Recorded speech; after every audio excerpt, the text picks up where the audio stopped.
Whether you're looking at new catalogs for O-Gauge or just trying to figure out how to afford this hobby in general, the elephant in the room is price. And the unpredictable nature of that price is making things really difficult, not just to afford now, but how to even plan for making stuff in the future. Not just you, but your model train makers as well. And I don't think everyone really gets that. So let's dive in and see what's going on and what us, the folks that are actually running these trains, can do about it.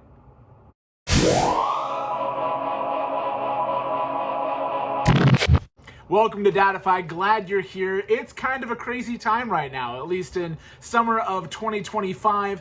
New catalogs, or some of them are essentially short enough to be pamphlets, are coming out, and prices just keep going up and up and up and up, and everyone's mad at the manufacturers. But at the end of the day, they're just trying to project what something is going to cost, not just today, but what it's going to cost them to get it to you when it's actually going to arrive at your doorstep. And for all of these catalogs, pre-orders can get increasingly difficult to call because nobody really knows what's going on right now. If you're looking at this in the future, gosh, I hope things have settled down because things are incredibly unpredictable.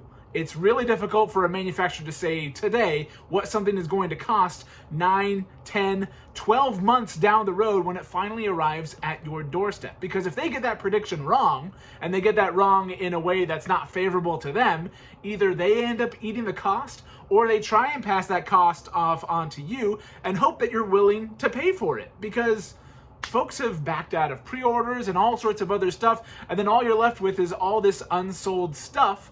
And that can really burn a hole in your wallet if you're a manufacturer. Prices have been going up for a long time. Inflation is nothing new. Your dollar is worth less every single day. The trouble is, most working folks like myself aren't making enough to overcome the fact that their dollar is literally getting, again, worse every single day. So today, next week, next month, next year, the paycheck that you're making goes not as far as it used to because everything else just keeps going up. What? I'm no economist. I'm not going to tell you why that's going on, but that's the harsh reality of it. And at the end of the day, if you're faced with paying utility bills or for food versus getting something fun like model trains, most of you, I'm assuming, are going to go with the necessities and cut out the hobby stuff. Unless you're really into eating ABS cars.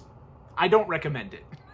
And the big one that I hear is, oh, this inflation calculator shows that 5, 10, 15, 20 years ago, Lionel trains, for example, were just as expensive by comparison then as they are now. And yeah, that's true, but we're not looking at the whole picture because all of your other amenities and all of your other things that we have to pay for these days are astronomically more expensive than they used to be back then. So folks that had some expendable income to pay for these model trains have less expendable income to pay on these model trains now because everything else is that much more expensive.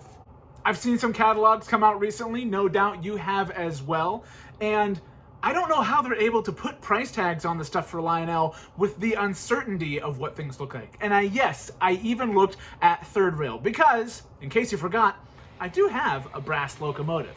And I also do have Blue Nami in that brass locomotive. And that's something cool that third rail has started to do. They've got Blue Nami installed in some of these locomotives. Really interested to see where things go from there because they're not a huge manufacturer in the grand scheme of things like Atlas and MTH and Lionel, but to see this company bringing engines that have that installed in them already, that's really cool. But I also noticed from third rail, again, they're a smaller manufacturer, a lot of their stuff is just hypothetical / we're planning on doing this, but we don't really know what to tell you.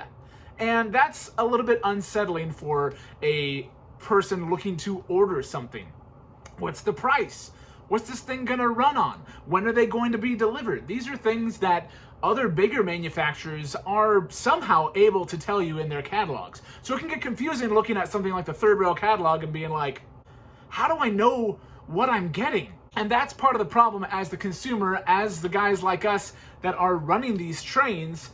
It gets difficult to make that call what to pre-order when you're given so few facts on that. Or even if you are given a price, when's this train going to arrive? Because folks that got stuff in the big book at the beginning from Lionel for 2025, those steam locomotives are probably going to get delayed at some point. So you really don't know when things are going to show up. But that's not exactly a bad thing.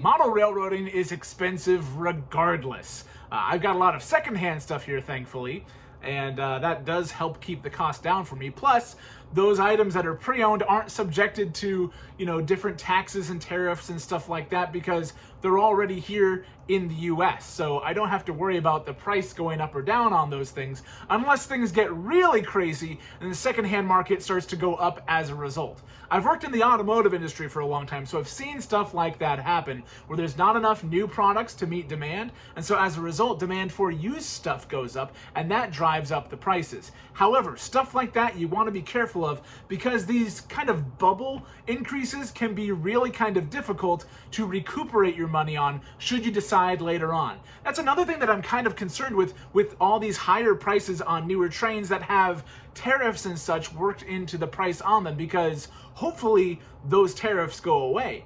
But it does mean that if you order something and you buy something and it has a tariff now, that later on, if those tariffs aren't in place, prices should technically come down. And so you'll be left sitting there with something that's more expensive than even what the new stuff is coming out. And so if you're trying to sell one of yours that you bought at a higher price and then the prices come down, you're not going to probably get the same. No one's going to pay extra just because you did.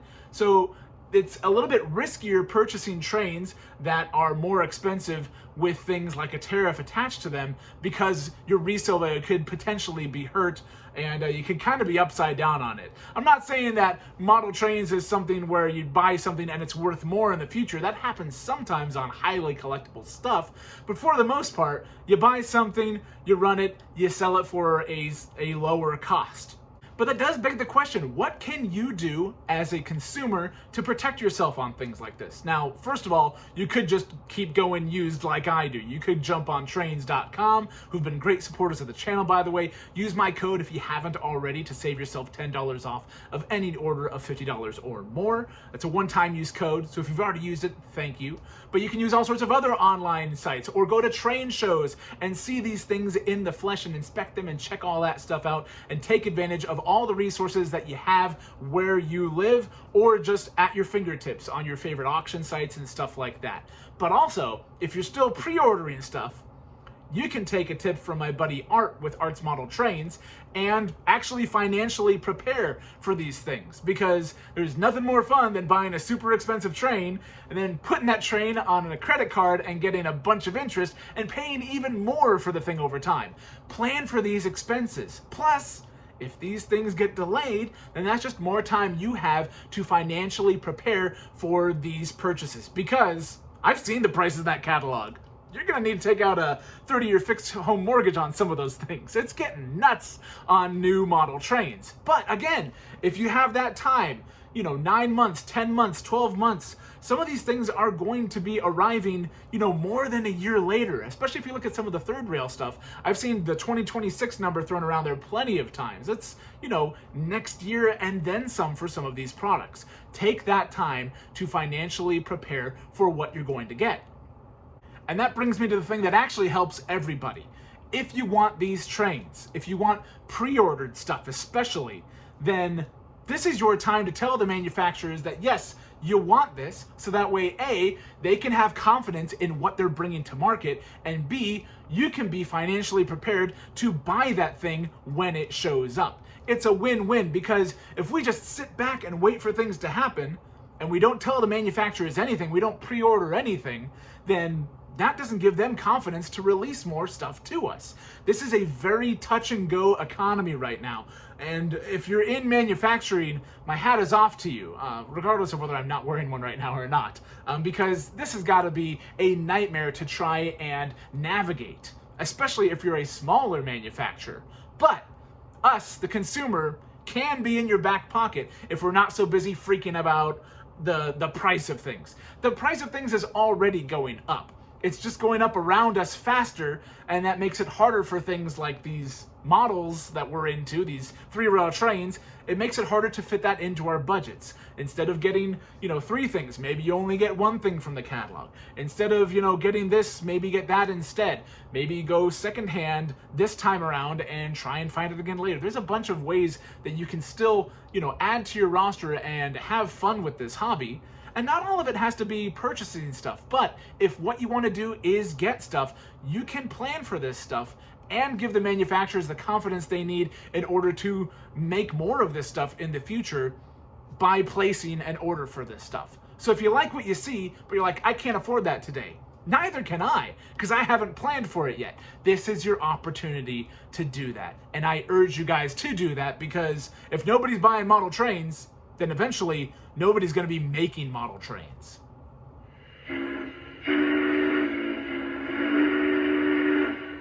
But let me know in the comments down below, what are you guys planning to do? Are you waiting this out? Are you ordering stuff? Where are you ordering it from? Are there places that you recommend to check prices out on pre-order, things like that? Are you doing things secondhand, like the secondhand overland over here? Let me know down in the comments. Love hearing from you guys. As always, thank you so much for watching. Leave a like, subscribe, and hit that bell so you don't miss what we're doing. I'm changing things up a bit for the channel. I used to do 2 full videos every single week for you guys, and not only is that a bit much for you guys to watch, but that's a lot for me as a busy dad that works with a family to be able to do for you guys. So I'm going to take a little bit more time on future videos. I'm going to do 1 a week instead, so that way those videos can be hopefully better for you guys and you guys enjoy them more as well. But also, again, I've made a ton of stuff for you guys with my son. So if you're new to the channel, go and check those older videos out, because we've made a bunch of stuff, and I hope you guys all enjoy it.